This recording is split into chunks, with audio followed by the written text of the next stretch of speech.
Halo Sobat Bonsai, Assalamualaikum warahmatullahi wabarakatuh. Salam sejahtera selalu pastinya buat kita semua ya. Teman-teman dimanapun berada senantiasa sehat dan baik-baik saja. Amin ya robbal alamin. Dan kita ketemu lagi di Bonsai Imaji, channelnya belajar bonsai, channel yang pastinya selalu pengen tahu dan kenal bonsai lebih jauh. Satu bahan baru dengan konsep windsweep ya, atau tertiup angin ya. Dan kita sedang melakukan dua program sekaligus, program bagian bawah dan program bagian atas, karena ini bahan dongkelan ya. Biasa kalau di bahan dongkelan itu biasanya kita memang sudah mendapatkan satu bentuk bahan yang tinggal kita ikuti apa maunya seperti itu. Dan sekarang ini adalah satu bahan yang memang harus saya ikuti keinginannya, yaitu sweep ya. Nah, di dalam program akar sweep tentu saja sweep itu memiliki prokar yang berbeda dengan konsep naturalis ya yang lain. Sebab secara real logikanya, kalau kita ambil ini adalah bagian muka, sweepnya datang dari sebelah kanan ya teman-teman, dimana dia akan tertiup angin dari sebelah sini, dan itu secara otomatis beban adalah di bagian ini, beban di bagian ini. Dan ini adalah area yang menjadi titik tumpunya.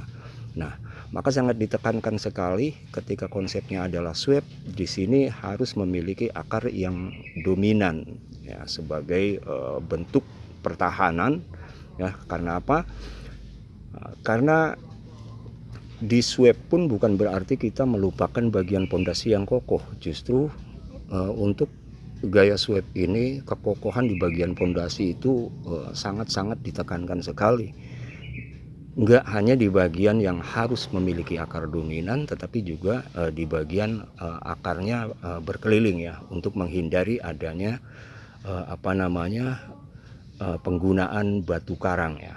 Jadi kadang-kadang kan kalau memang kita tidak bahan yang kita program itu tidak mampu mengeluarkan akar, biasanya kita menutupnya dengan batu karang ya. Jadi ketika masih dalam proses program, kalau bisa programlah sampai akar tersebut harus benar-benar bisa keluar. Dan di bagian ini kita sudah dapat bibitnya satu ya, ini kemudian juga nanti di bagian ini juga ada ya. Kemudian di bagian belakang juga sudah cukup banyak. Nah, makanya tetap kita perhatikan juga akar-akar kelilingnya untuk memaksimalkan kekokohan bagian pondasi ya teman-teman. Dan kurang lebih seperti itu. Dan kalau untuk ke bagian atas ya, kita lihat ke bagian atas ya, di bagian ini sudah cukup ya. Kalau kita lihat gerakannya, dia itu dari sini lari ke sini. Kemudian kalau kita lihat programnya, ketika dia di sini sudah kita potong. Kemudian terusannya langsung ke sini, di sini juga sudah kita potong. Artinya 1, 2, dan sekarang ini adalah kita harus memotong bagian ini ya, yaitu di potongan ketiga. Karena apa? Karena ini juga ternyata tidak enak ya. Ini nggak enak sekali dilihat dari depan, ini menghalangi pandangan, di mana ke belakangnya itu tertutup oleh dia. Dan ini harus kita cut, ini harus kita cutting ya, untuk memaksimalkan karakter batang.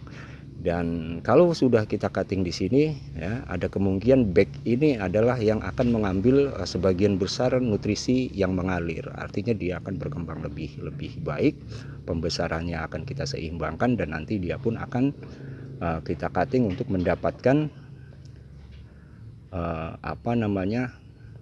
pandangan ya, ketika kita membuka ruang ya. Ketika kita membuka ruang dimensi dari sini, di back ini juga kita bisa mendapatkan satu back yang bagus dari depan. Oke, kita akan lakukan eksekusi saja di bagian ini, dan nanti akan kita lihat seperti apa.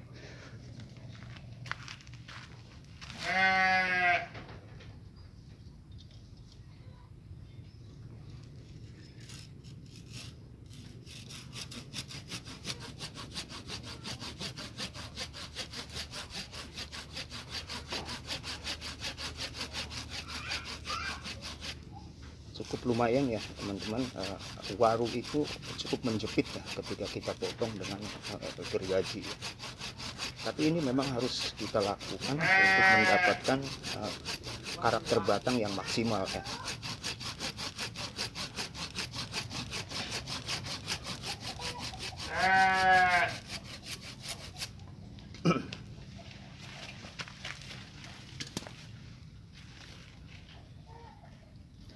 Nah, itu dia sudah kita eksekusi. Dan kita akan lihat hasilnya. Nah, kita tinggal membersihkan bagian ini, kemudian kita akan kasih salepnya, dan kita akan lakukan sedikit pengarahan dengan wiring ya. Nah, kalau sudah seperti ini, kita bisa melihat tembus sampai ke belakang. Jadi kurang lebih seperti itu ya teman-teman, pemrograman windsweep untuk bagian pondasi dan bagian batang. Itu saja, sedikit semoga bermanfaat. Terima kasih yang sudah menonton. Yang baru menemukan channel saya, mohon dukungannya. Like, subscribe, dan tinggalkan komen. Sekali lagi, salam satu hobi. Assalamualaikum warahmatullahi wabarakatuh.